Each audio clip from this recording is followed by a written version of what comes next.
Good morning, Chalice congregation. Welcome. Please join us in singing our welcoming song.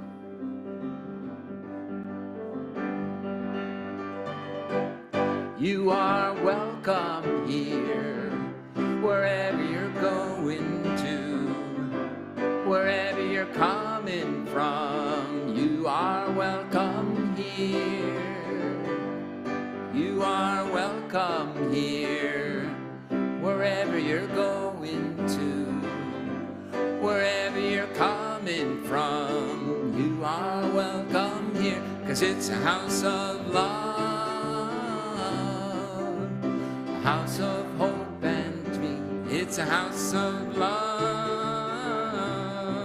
and you are welcome here. Yes, it's a house of love,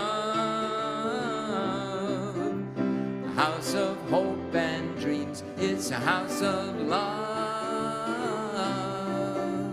and you are welcome here. Now we're going to try it in Spanish. Bienvenido aquí, doquiera que vayas tú, doquiera que vengas hoy. Bienvenido aquí,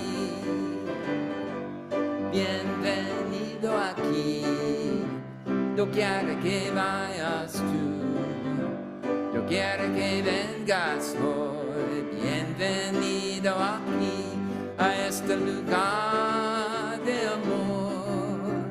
Sueños e ilusión, este lugar de amor. Bienvenido aquí, sea este lugar de amor. De sueños e ilusión, este lugar de amor. Bienvenido aquí.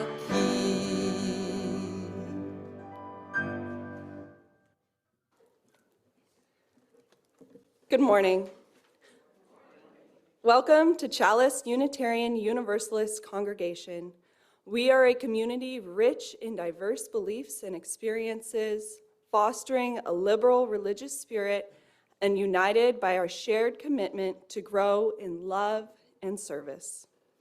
No matter who you are, whom you love, or what path your life has taken, you are welcome here. Whether you join us every Sunday, just a couple times a year, or attending for the first time this morning, we are delighted to have you with us. I'm Jessie Striplin, the worship associate today. Our lay-led service this morning was organized by Jessica Mellor. Our worship musician this morning is Tim McKnight. Our song leader is Tom Karlstrom. Our tech team is Hope Campbell and Jake Diock. And our greeters are Susan Spoto, Kathy Zapata, and Alec Bergamini. Our minister, Reverend Sharon Wiley, will return to the pulpit next Sunday. Welcome to our Sunday worship service. Welcome to those of you here in the chapel, and welcome to those of you watching live via Zoom. For those of you in the chapel, if you are sitting in a row that is not full, please consider moving towards the walls so we leave room along the aisle for congregants who may be arriving in the next several minutes. We don't want it to be hard to find seats in our chapel. Also, as a reminder, please feel free to wear masks or step outside as needed for your comfort. You can hear what is happening inside while you're outside on the courtyard. We are always delighted to see newcomers joining us in worship. As a newcomer, you may be interested in the groups and activities we offer, which can be found in our email newsletter and e-news calendar. Online newcomers will receive an email invitation to join our email list after the service. In-person newcomers, if you haven't already given your email address when you signed in, please share it before you leave. Our weekly email is the best way to get information about the many groups and activities we offer here in Chalice. Now, let's take a breath together.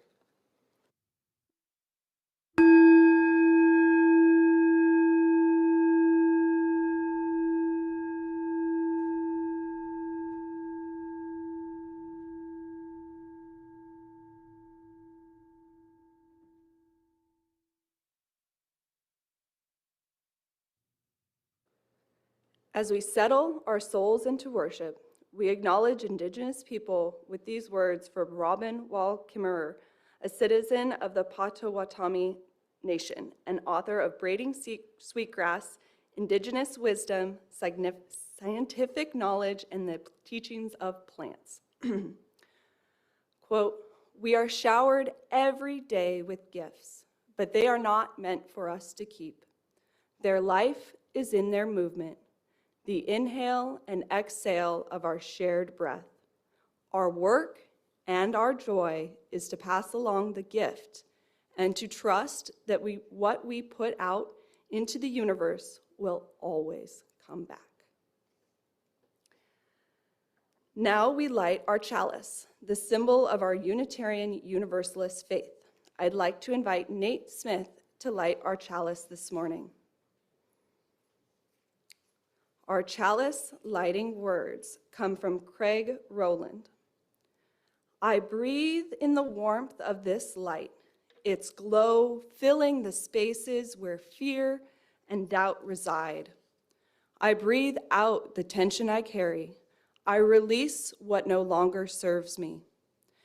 I breathe in the strength of our community, a sanctuary of diverse voices and shared purpose. I breathe out the urge to go it alone.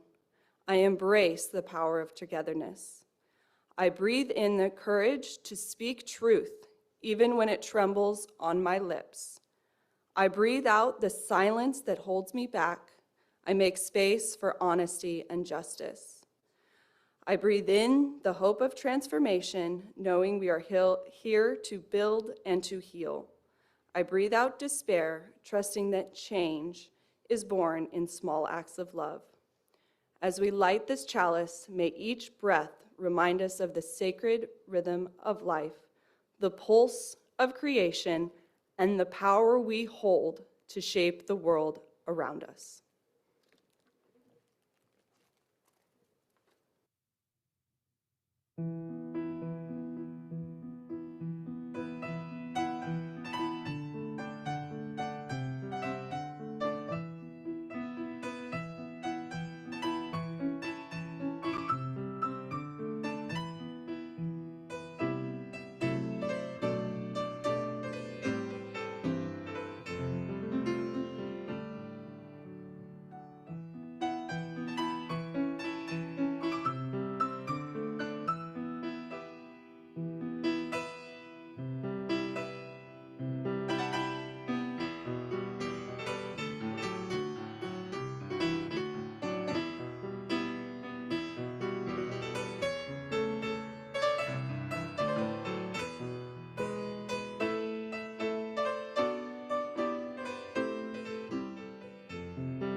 Our call to worship this morning are words adapted from a commentary by Robin Garrison Leach. I can't remember the last time I took a deep breath, just filled my lungs to capacity and emptied them slowly. We go through life just inhaling and exhaling, moment after moment, and don't realize how miraculous that is. If you're like me, we just take little, forgettable, inconsequential breaths all day long. And they must be enough to keep us alive, obviously. But this morning, I stopped what I was doing today and noticed myself inflating my chest with the air that was right there, waiting for me to grant its passage inside. When I released it, I felt both dumbfounded and amazed. When was the last time I did that? My body usually just takes what little oxygen I give it and keeps going. Maybe that was why it felt so good to stop doing everything and supply my lungs with enough air to justify having fully inflatable lungs. I wondered why I didn't do it more often. If you think about it, a deep, filling breath accompanies many more things in our lives. Our first deep breath happens when we're born, in that instant when we realize we're part of life. From that moment, our lives are punctuated by deep breaths, moments big and small that demonstrate the value of taking time to fill our lungs. You take a deep breath, make a wish, and blow out your birthday candles. Before you begin singing a hymn, you fill yourself with enough air to carry the words and tune heavenward. I'm going to try and remember to take more deep breaths, knowing I have a finite amount of them. Why should I conserve? They're mine to enjoy. Celebrate the gift of living. Stop and breathe it in and out. Come, let's worship together. Okay, this is our chance to all breathe together. Please rise in body or spirit and join me in singing our song of the month, Love Will Guide Us.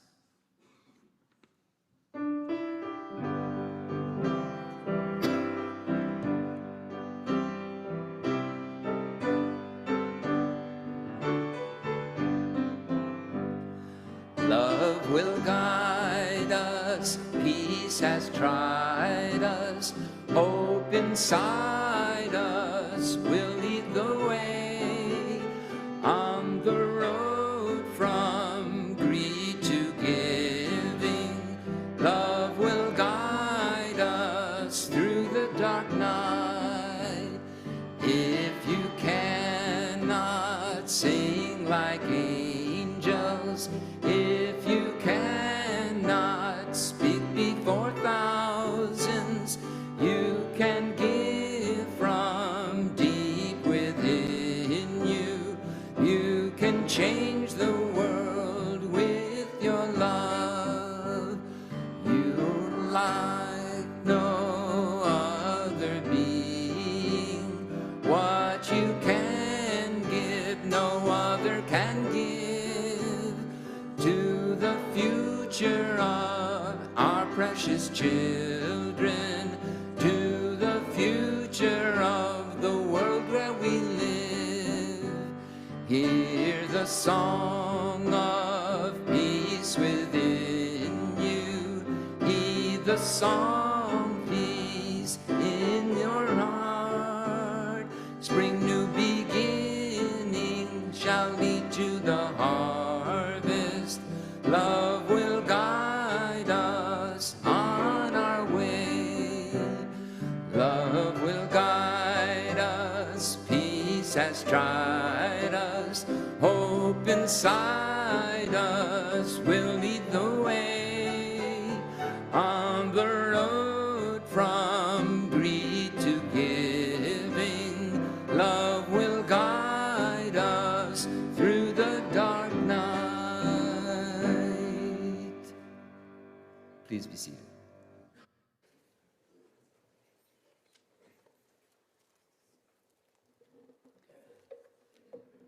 Our Sunday worship is the shared spiritual practice of our community.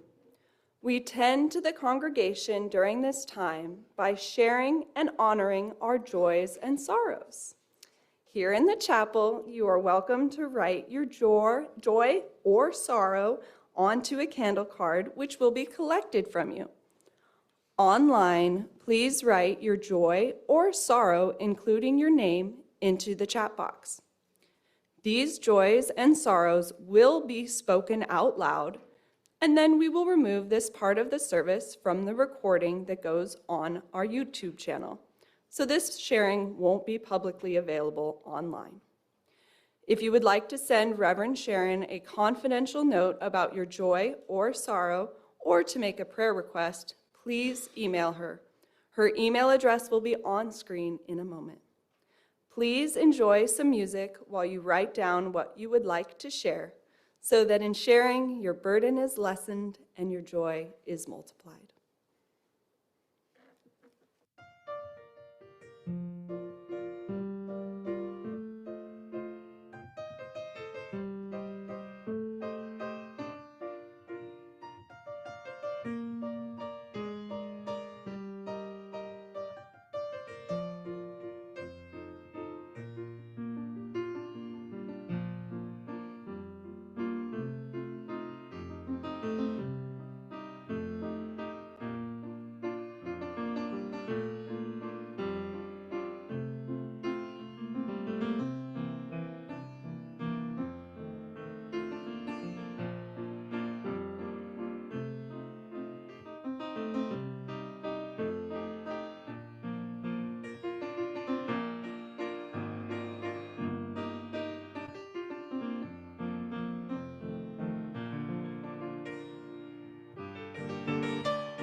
this we live.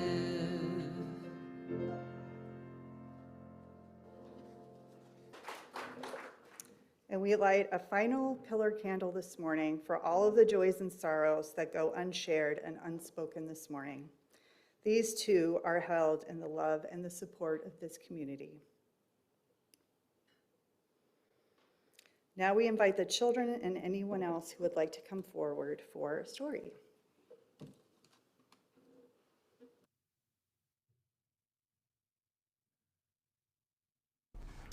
Our story is called Sophie the Sea Otter, written by Amy Talion and illustrated by Peter Jones. Sophie the Sea Otter had a white spot on her face. She and her friends lived in the most amazing place. High in the north and far out to the sea, Sophie lived a life that was wild and free. A great big forest of kelp was her home, which gave her the freedom to frolic and roam. Sophie and her friends played in the water. They splashed and swam. She was such a happy sea otter. She ate snails and clams for breakfast, lunch, and dinner. She'd race her friends to find them. Whoever found the most was the winner. But she loved to eat sea urchins most of all, a shiny, spiny creature, big as a baseball. She popped them in her mouth while lying on her back. They certainly were her favorite tasty snack. Then one day a fishing boat came. On it was a little boy. Harry was his name. Harry liked Sophie and thought she was such fun. They often played together beneath the summer sun. But the fishermen threw nets and spears when they came. After that, life for Sophie was never the same. Sophie's friends were scared and said, "We can't live here. There's nothing left for us but sadness and fear."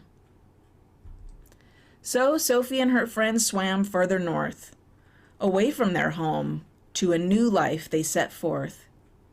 Harry called to Sophie, "Please don't go away." He pleaded with his family, "Put down your spears and let poor Sophie stay." Harry's family simply said, "No, we don't need those otters anyway." But a most unexpected thing happened when Sophie left town. An unexpected occurrence to her home deep down. You see, otters eat urchins, and urchins eat kelp. After Sophie and her friends left, their home needed help. The urchins ate all the kelp. The great forests went away. Now there was nowhere left for the fish to stay. The forest was gone, the landscape was bare. Only urchins were left, which caused quite a scare. Harry and his family were so very sad. Their new home had suddenly turned so very bad. Harry told his family not to worry. Sophie and her friends can help, you realize. But first, we really must apologize. So Harry and his family searched far and wide to find Sophie and her friends and tell them, "You don't have to hide." Sophie and her friends missed their home, so, "We'll come back," they said. "Now hurry, let's go." When Sophie returned, she found a sad sight. "I know what to do," she thought, and ate through the night. No problem for Sophie, the urchins were yummy. She always enjoyed how they tickled her tummy. The number of urchins quickly went down, the kelp forest returned, and the fish came back to town. The forest was healthy and happy once more, full of fish, snails, kelp, and sea otters galore. Sophie was happy to be home in her forest made of kelp, and Harry's family learned that a home is not a home without an otter's help.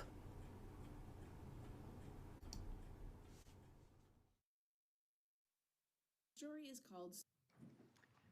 As the children lead for their religious education classes, please join me in singing.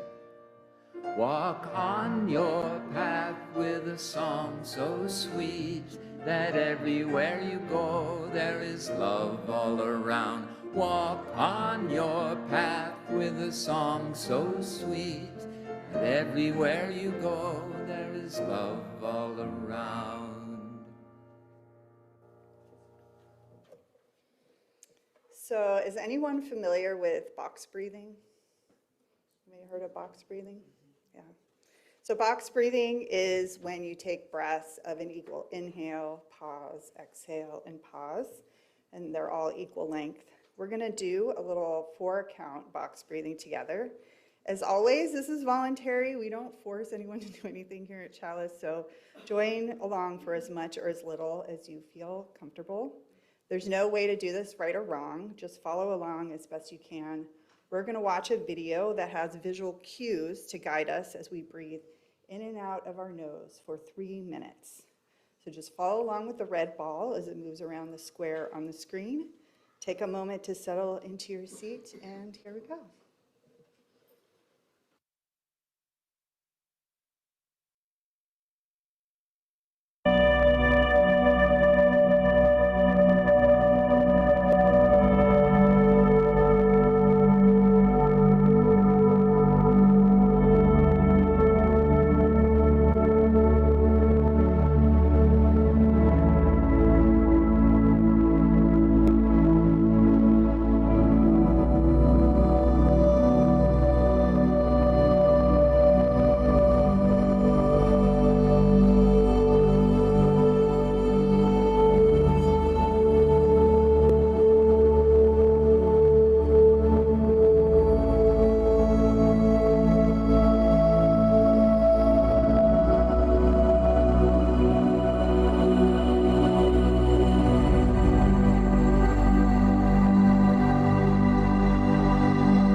Anybody feel stressed or maybe even annoyed?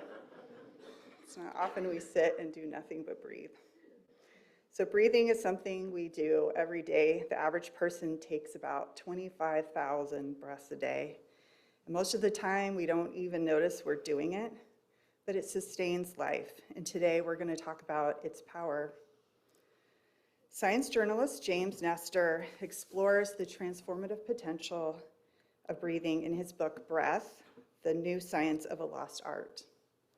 He dives into ancient practices and modern science to show that the way we breathe affects not only our physical health, but our mental, emotional, and spiritual well-being. Today, we're going to talk about what ancient wisdom has said about the breath and the ways that major religions have all harnessed its power. We're also going to talk about how we as individuals can harness its power and what the breath means for us as Unitarian Universalists. The transformative power of the breath wasn't just discovered with the advent of modern medicine. Early traditions intrinsically link the breath with vitality and the spirit. The concept of a life force or vital energy was first documented about 3,000 years ago as prana in India or chi in China. In ancient Greece, the Stoic philosophers practiced controlling pneuma, meaning breath or spirit. In Sufism, breath or nafas is considered a bridge between the physical and spiritual realms. The Lakota have the word niya, which translates to life or breath. In the Hebrew tradition, the word ruach means both breath and spirit, and in the Hebrew Bible, God breathes life into Adam. All over the world, throughout time, many different words for the same concept, an attempt to define something profound and transcendent that they observed all around them. Ancient people leveraged the breath's ability to create transformation and transcendence in spiritual practices. From ancient India, the yogic tradition of pranayama, or control of life force. I know we have some people here who've practiced pranayama before. In the Amazon, shamans used rhythmic breathing and ayahuasca ceremonies to induce altered states of consciousness. In Native American traditions, breath is incorporated into drumming, chanting, and purification rituals. In Zen meditation, practices center on slow diaphragmatic breathing to cultivate stillness and presence. Monastic chants use deep breathing to introduce contemplative prayer and a connection to the Holy Spirit. The examples go on and on. I just chose a few. Ancient wisdom knew that the breath is a bridge between the body, mind, and the spirit, and that breath can be used to induce a sense of calm and connection and to access higher states of consciousness. If breath has been seen as sacred across time and cultures and has measurable effects on our bodies and minds, where does that leave us as Unitarian Universalists? We like to ponder these questions. What can we take from this? Reverend Sharon talked a few weeks ago about pneumatology, or the study of the spirit, and the idea of the spirit is often very closely related to the breath. I want to reiterate and expand a little bit on some of the things she said and some of the ways that breath is connected to our faith. In our Unitarian Universalist tradition, we affirm and promote the interdependent web of all existence, of which we are a part. The breath is a beautiful metaphor and a literal experience of this interconnectedness. When we breathe in, we take in the same air that sustains all living beings. When we exhale, we return something of ourselves to the world. Through the breath, we are reminded that we aren't isolated individuals, but part of a larger whole. We can also use the breath to transform, to adapt our bodies and our minds to a changing world. The ancients didn't have research labs or brain scans, but they understood something profound. Our breath is more than just air moving in and out. It's not just a transfer of oxygen and carbon dioxide. It's a gateway to transformation. And what they discovered through experience, science is now confirming. Take, for example, the practice of rhythmic breathing found in ancient prayers and chants. Whether in Buddhist mantras, yogic pranayama, or even the Catholic rosary, these traditions all settled, without consulting each other, on a similar pattern. Slow, steady breaths around 5.5 times per minute. But why? Turns out researchers have found that this breathing pattern puts our bodies into an optimal state, into resonance. Our hearts, lungs, and nervous systems working in perfect harmony. It's as if these ancient traditions stumbled upon a universal key to balance and well-being, and now science is finally catching up, as it often does. This pattern of breathing is known as resonant or coherent breathing, and there are groups dedicated to the study and the practice of coherent breathing. If you're interested in learning more, the HeartMath Institute has a lot of resources on coherent breathing. So long before lab studies and MRI scans, people were using chanting, humming, and rhythmic breathing, not just as rituals, but as tools to shift their state of mind, to calm, to connect, to heal. Now let's talk about why this matters in our daily lives. We've all had those moments where you have a racing heart, tight chest, you feel overwhelmed. That's our fight or flight system kicking in. You might have also heard people talking about the autonomic nervous system or the vagus nerve. It's having a moment right now in social media. It's the body's way of preparing us to battle saber-toothed tigers, or in modern times, traffic jams, work stress, and the news. Anyone feel like they've become well acquainted with their flight or fight system recently? This stress response is automatic. It happens without us even having to think about it, but our breath gives us a backdoor to control it. So if you think of your breath like a volume knob for your nervous system, and short, fast breathing cranks up the stress, and slow, deep breathing dials it back down. And the best part of this is that you don't need any special equipment, hours of training, or a guru on a mountaintop to access it. It's already built into you. We already practice a couple of ways of engaging our autonomic nervous system here at Chalice. We do it when we take a breath together, but we do it when we sing together too. Singing is a great way to stimulate this system. The quick inhale followed by a slow exhale as we sing the words of the song are known to calm the nervous system. The vibration of our vocal cords also helps to stimulate the vagus nerve. This may be one of the reasons why singing together has been proven to really benefit our mental health. So no matter how we engage with the breath, whether to calm our nerves, to find focus, to connect with something greater, it's always there, available to us. You don't have to do it right. There's no way to do it wrong.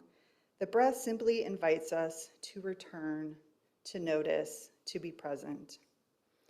I hope this morning's contemplation of the breath helps bring each of us more moments of return, of noticing, of presence into our daily lives. May it be so. Amen, and blessed be.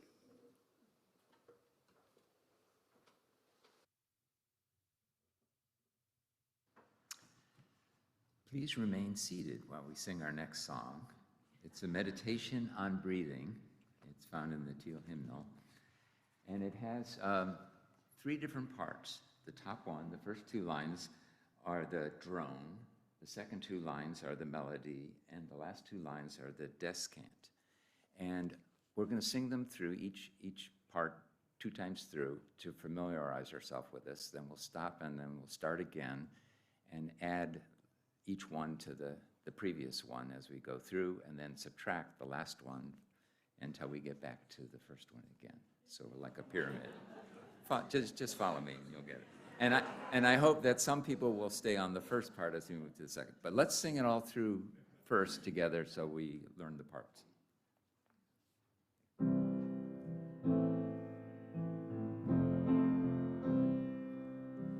Breathe in, breathe out, breathe in, breathe out. Repeat.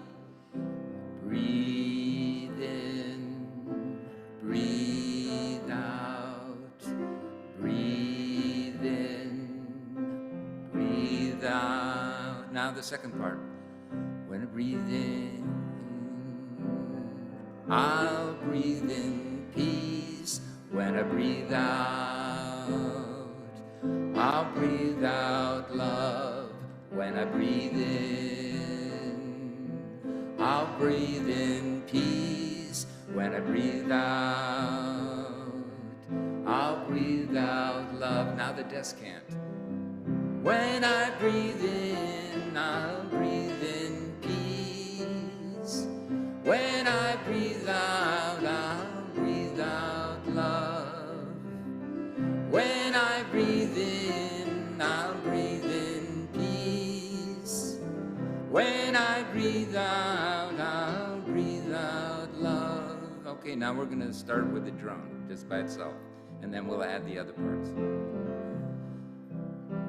Breathe in, breathe out, breathe in, breathe out, breathe in, breathe out, breathe in, breathe. Okay, now some of us, John, go to the second part. Breathe in, I'll breathe in peace. When I breathe out, I'll breathe out love. When I breathe in, I'll breathe in peace. When I breathe out, I'll breathe out love. When I breathe in, I'll breathe in peace. When I breathe out, I'll breathe out love. When I breathe in, I'll breathe in peace. When I breathe out, I'll breathe out love. When I breathe in, I'll breathe in peace. When I breathe out, I'll breathe out love. When I breathe in, I'll breathe in peace. When I breathe out, I'll breathe out love. Breathe in, breathe out, breathe in, breathe out, breathe in, breathe out, breathe in, breathe out. Nice.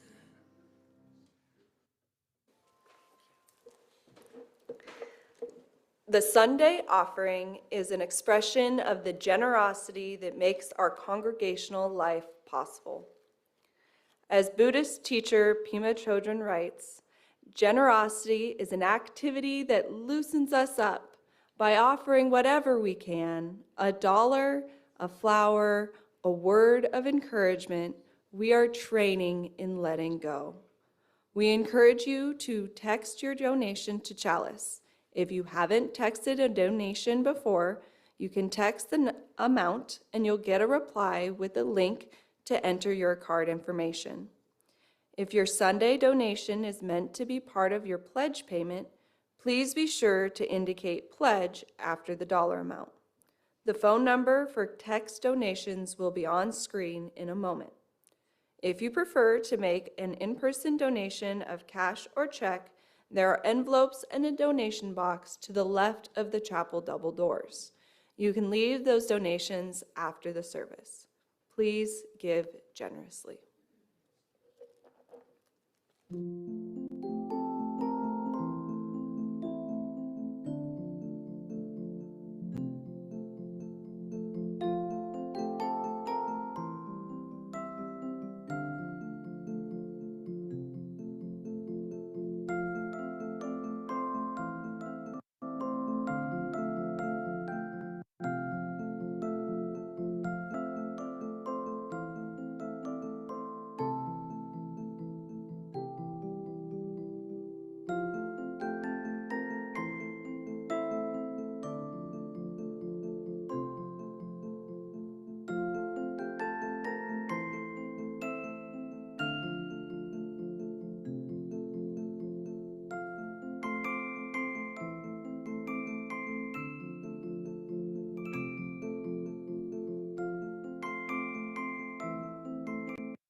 Please join in dedicating our offering with the words of affirmation. At Chalice UU congregation, our mission is to connect through worship, music, learning, and caring ministries.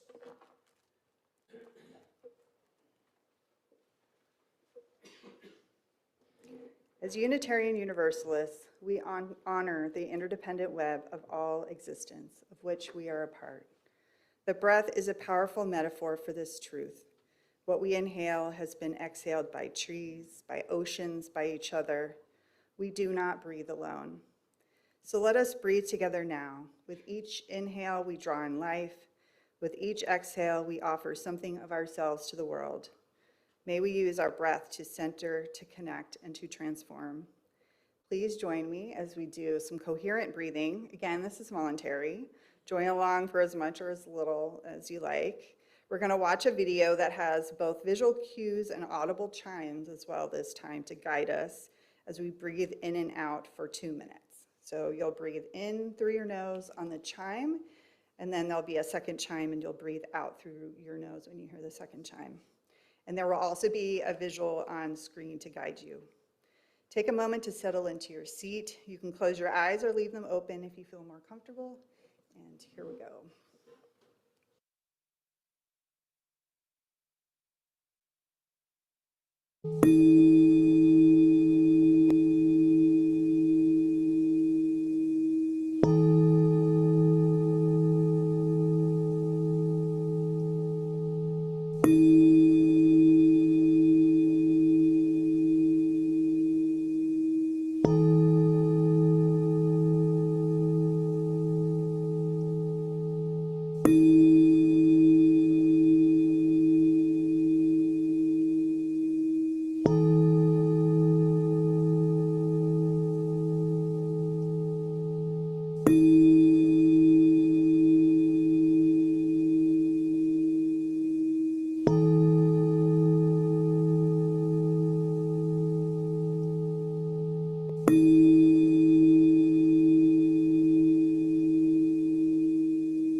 As you go out into your day, may you have more moments of connection to yourself and to the world around you. Amen. May it be so.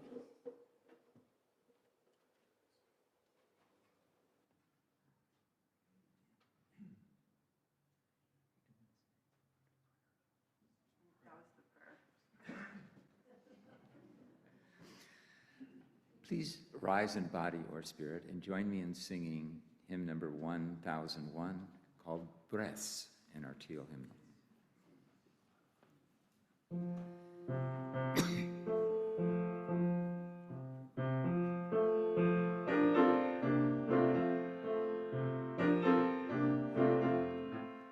Listen more often to things than to beings. Listen more often to things than to being. 'Tis the ancestors' breath when the fire's voice is heard. 'Tis the ancestors' breath in the voice of the waters. Ah, wish, ah, wish. Those who have died have never, never left.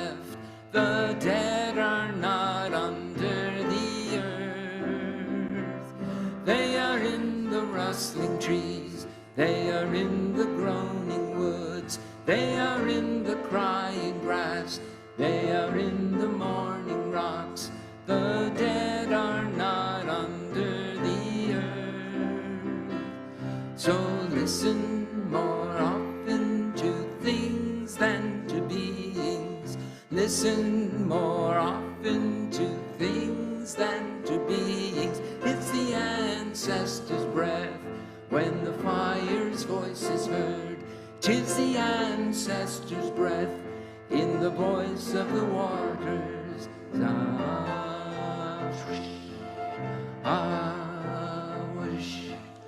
Those who have died have never, never left. The dead have a pact with the living. They are in the woman's breast, they are in the wailing child. They are with us in our homes, they are with us in this crowd. The dead have a pact with the living. So listen more often to things than to beings. Listen more often to things than to being. 'Tis the ancestors' breath when the fire's voice is heard. 'Tis the ancestors' breath in the voice of the waters.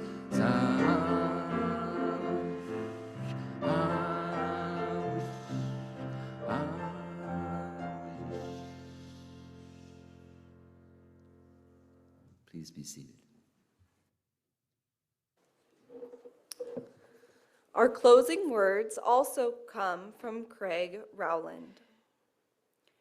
As we extinguish this chalice flame, may the warmth of its light remain within us, guiding our steps and our hearts.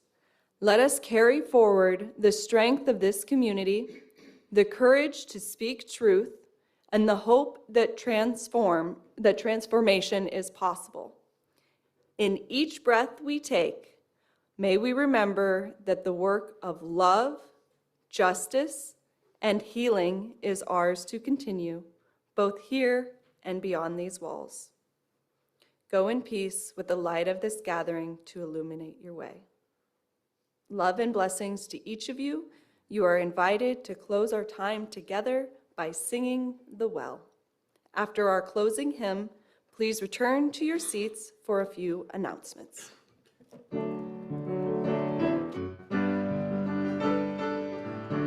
Please rise and body your spirit. Yes. We drink from the well together, cool, cool water that quenches my thirst, a thirst for justice, a thirst for joy, a thirst for a love that we're all a part of.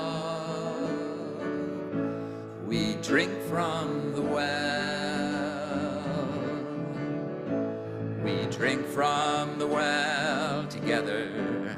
Hand in hand we are standing as one, standing for justice, standing for joy, stand for a love that we're all a part of. We drink from the well. Open the doors to the world outside, spirits renewed from within. Look for the dream in each other's eyes, a spark where a new world begins. Yes, we drink from the well together. Heart to heart we are dancing as one, dancing for justice, dancing for joy, dance for a love that we're all a part of. We drink from the well, spirits renewed. We drink from the well, stand hand in hand. We drink from the well, dancing for joy. I feel my heart swell. We drink from the well.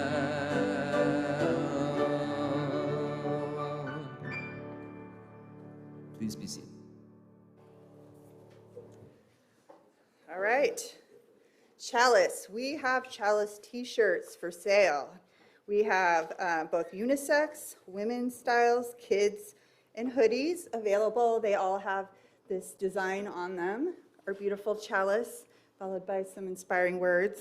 And t-shirts are $20 a piece, and hoodies are $35 a piece. You can order either on the online form, or there are some paper order forms out there available on the courtyard.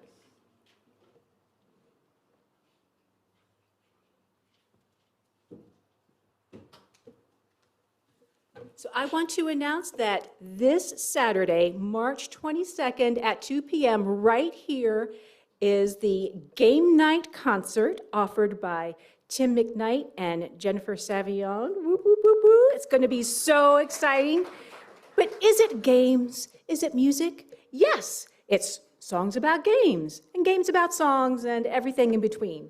There's going to be Mad Lyrics, which is kind of like Mad Libs, but with song lyrics.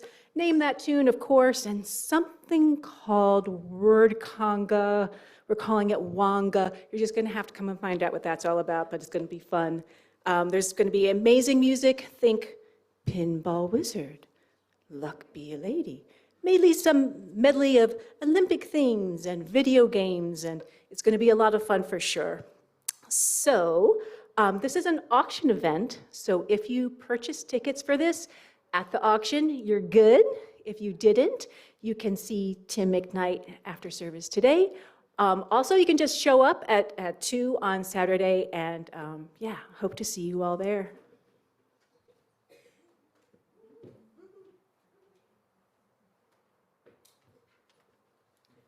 And as if that wasn't enough fun, come celebrate spring equinox with a sensory awakening on Friday, March 21st at 5:30 at Chalice. All ages are warmly welcome. It's not an auction event, so you can show up, and you are encouraged to bring objects for the 5 senses. For sight, you're encouraged to bring an object of beauty or a viewing tool like binoculars or magnifying glass. For sound, you're encouraged to bring an instrument, play one of Chalice's, or just listen to a melodic drum circle. For taste, you're encouraged to bring a potluck contribution with a label of ingredients and taste category: sweet, savory, sour, bitter, or spicy. For touch, you're encouraged to bring an item to be touched by participants. And for smell, you're encouraged to bring an item with a natural fragrance. Reverend Sharon will open and close the ritual in pagan tradition, and participants will enjoy sensations at each sense station at their leisure in between. We hope to see you on Friday, March 21st at 5:30.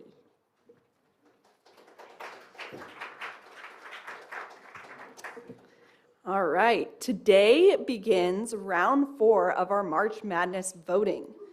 We are down to the final 4.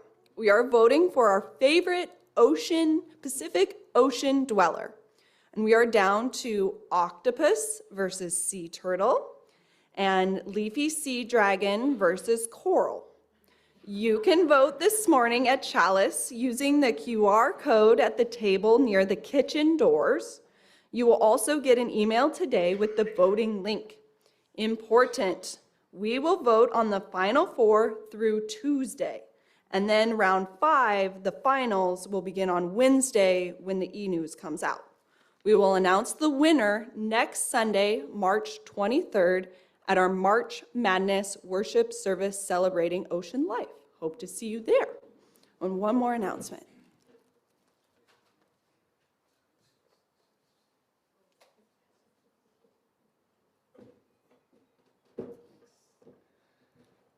Hi everyone, I'm Barry Hacker, and as you may know, our annual pledge drive officially kicks off this morning. So on that note, I have a few thoughts I'd like to share. Yes, it's that time of year where we have to raise cash. We have just 1 month to do it, so we have to act fast. If everyone makes the pledge big or small, we can cover our needs once and for all. Together, a force for good. That is our theme. If we all fill up our coffers, it'll be quite a scene. Imagine all the cash we can raise, but our pledge drive is only for about 30 days. Cost of living increases are one thing we must cover, plus community support of one type or another. Click donate on our website to see how to do it. Pledging is easy and will help you get through it. Mid-March through mid-April is when our pledge drive will run. And at the end of our drive, we'll celebrate with some fun, because on April 13th, we'll have a bounce house and food to end our pledge drive in a fun-loving mood. You know, if I had something to offer you all as a bribe, you know I would do it to keep our pledge drive alive. But I just have these thoughts that come straight from my heart. Together, we're a force for good if we all do our part. So I've been told that as of this morning, we've had 8 pledges and have raised $34,000. Good start, but it's just the beginning. We need everyone to participate, so please pledge whatever you can. Thank you.